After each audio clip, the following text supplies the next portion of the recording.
Jean-Claude Bourré, bonjour. Bonjour. Vous avez publié 2 ouvrages chez Guitra Daniel. Le premier qui s'appelait OVNI, l'extraordinaire découverte.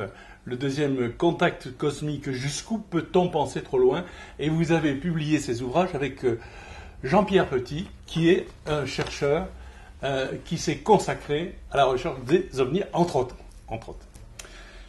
Note de Wilbert Smith du 21 novembre 50, Archives Université d'Ottawa, début du projet Magnette et recherche d'un mode de propulsion OVNI versus le magnétisme. Je me dis, qui était ce Wilbert Smith? C'était un scientifique de très haut niveau qui avait commencé à s'intéresser, avec sa connaissance terrienne, à ce que des témoins rapportaient. Parce que quand on s'intéresse au dossier des ovnis, on se rend compte qu'il y a des dizaines de milliers de témoignages parfaitement crédibles, dont certains sont classés secret défense dans les grandes armées du monde, États-Unis, Russie, Chine, Angleterre, France, Espagne, Italie, etc. Et que seuls ceux qui ne connaissent pas le dossier OVNI pensent que c'est quelque chose de rigolo, que c'est fait par des croyants, par des gens qui sont un petit peu zinzins. Voilà, et Wilbert Smith, dans ses notes, dit c'est plus sérieux que la bombe H pour les Américains, et les ovnis existent, et c'est un document de l'époque, totalement certifié conforme. Nous sommes en 1967, dans le Montana Bunker, qui est à moins 30 mètres. Il y a 200 à 300 missiles Minuteman qui sont prêts à être déclenchés. Un ovni se présente devant la porte d'entrée du Montana Bunker, et ordre de tir est donné au capitaine Robert Salas. Que s'est-il passé? Alors, Salas fait partie de ces officiers de l'armée américaine qui sont maintenant en retraite et qui ont été confrontés, dans le cadre de leur responsabilité militaire, à un authentique et incontestable cas d'objet volant non identifié. L'OVNI ne s'est pas présenté à la porte de ce tir de silo, mais il s'est présenté évidemment au-dessus des silos dans la zone militaire gardée par des soldats de l'armée américaine. Salas, lui, il était au sous-sol, c'était un officier qui commandait la zone de tir.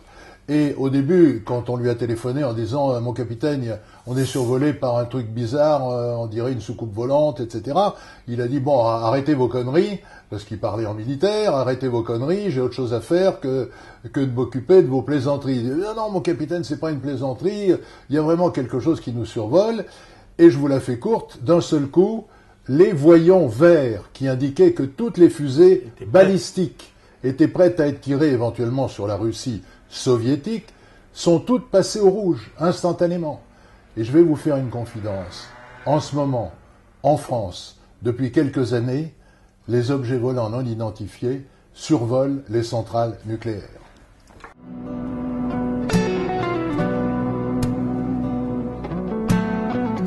Mais cela pose des problèmes absolument considérables, parce que si une civilisation vient nous voir, ce que je crois, c'est évidemment qu'elle a découvert de nouvelles lois physiques qui lui permettent un voyage d'une planète à une autre planète, d'un système solaire à un autre système solaire. Donc ces lois physiques dont Jean-Pierre Petit révèle quelques pistes dans nos 2 derniers livres, notamment avec l'univers de masse négative, permettent de comprendre une chose, c'est que comme ils ont des connaissances que nous n'avons pas, s'ils prenaient contact avec nous avec ces connaissances, ils pourraient détruire quasiment instantanément notre civilisation. De quelle façon? Je vais donner 1 ou 2 exemples. Ils arriveraient, ils diraient comment? Vous avez des maladies insignifiantes, le cancer, Alzheimer, la maladie de Parkinson, etc. Bon, tout le monde prend cette pilule et vous êtes instantanément guéri. Et non seulement vous êtes guéri, mais vous ne serez sujet à aucune maladie. Les médecins, les infirmières, les hôpitaux, les cliniques, tout ça disparaît instantanément. Et vous dit comment vous envoyez vos enfants à l'école de l'âge de 3 ans à la maternelle jusqu'à 30 ans pour ceux qui font des études très très supérieures. Et bien voyez, vous asseyez dans ce fauteuil, vous mettez ces écouteurs, on appuie sur un bouton pendant 10 secondes et vous avez toute la connaissance de l'univers dans le cerveau. Les instituteurs, les professeurs, les écoles, les universités, tout ça disparaît. Donc vous voyez, les conséquences pourraient être absolument hallucinantes pour notre société. Et ils attendent peut-être que nous soyons arrivés à un certain degré de développement pour que le choc civilisationnel entre eux et nous ne soit pas destructeur pour nous. Alors, peut-on penser que les nouvelles armes russes usent de la technique MHD révélée par les recherches de Jean-Pierre Petit? Je pense aux torpilles sous-marines qui roulent dans l'eau à 2000 km/h, la fusée Aurora qui est à 10 000 km, qui monte à 60 km et qui peut rentrer dans l'atmosphère sans bouclier thermique. Est-ce que, quelque part, les Russes ne font pas ce que la France aurait dû faire si elle écoutait Jean-Pierre Petit? Quel est l'élément scientifique numéro 1 qui pourrait expliquer comment ces objets volants apparaissent et disparaissent à la vitesse grand V et changent de direction à toute vitesse sans mettre en péril éventuellement la vie de ses occupants? Alors, je ne suis pas un spécialiste des armements sophistiqués, qu'ils soient américains ou russes, mais ce que je sais, pour en avoir discuté avec Jean-Pierre Petit, c'est que le sujet sur lequel il a travaillé, la magnéto-hydrodynamique, la MHD, correspond exactement à ce que le président Poutine a révélé il y a un peu plus d'1 an sur ces nouvelles armes qui peuvent voler à plus de 5000 ou 6000 km/h dans notre atmosphère sans faire de banque supersonique. Dans votre ouvrage, il y a une coupe en plan d'OVNI, où on voit toute la configuration de l'OVNI.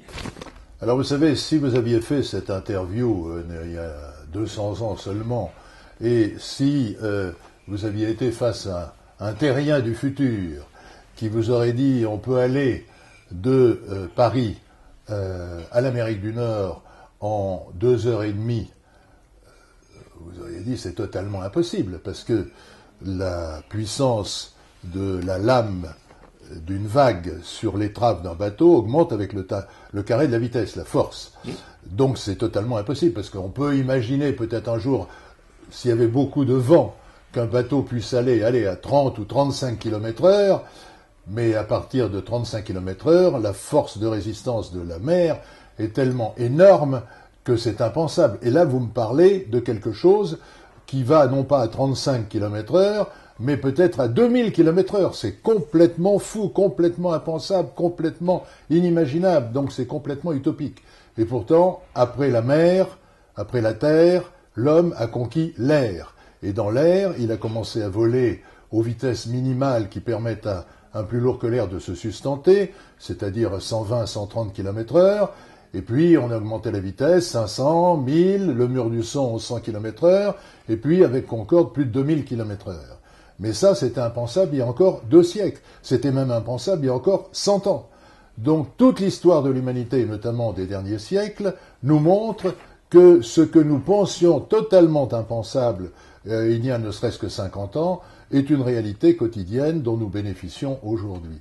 Donc, pour répondre à votre question, je ne sais pas quelle est la technologie employée par ces extraterrestres, je constate simplement les effets de cette technologie. Jean-Pierre Petit parle du modèle Janus, et comment ce modèle Janus donnerait la clé des voyages interstellaires? Alors, il donne, à travers les hypothèses qui sont basées sur des calculs, et notamment la transcendance des équations d'Einstein d'il y a près d'1 siècle. Jean-Pierre Petit a repris les équations d'Einstein et les a complémentarisées. Il a fait un travail absolument remarquable qui devrait lui valoir le prix Nobel s'il n'avait pas commis l'erreur de heurter de front la communauté scientifique en disant qu'il croyait à l'existence de vie extraterrestre. Alors ça, c'est totalement tabou. J'ai mis longtemps d'ailleurs à comprendre pourquoi c'était tabou. Pourquoi c'est tabou? Eh bien tout simplement parce que quand vous êtes agrégé d'université, que vous enseignez au plus haut niveau à Polytechnique, et qu'il y a quelqu'un qui vient vous dire « mais attention, t'es peut-être pas seul dans l'univers, parce que moi j'ai la preuve qu'il y a des intelligences venues d'ailleurs qui nous visitent ». Le gars, il se sent complètement dépossédé de son piédestal où il est au sommet de la pyramide. Il dit « mais qu'est-ce que je vais représenter par rapport à des intelligences venues d'ailleurs? Rien, je serai une fourmi par rapport à un prix Nobel ».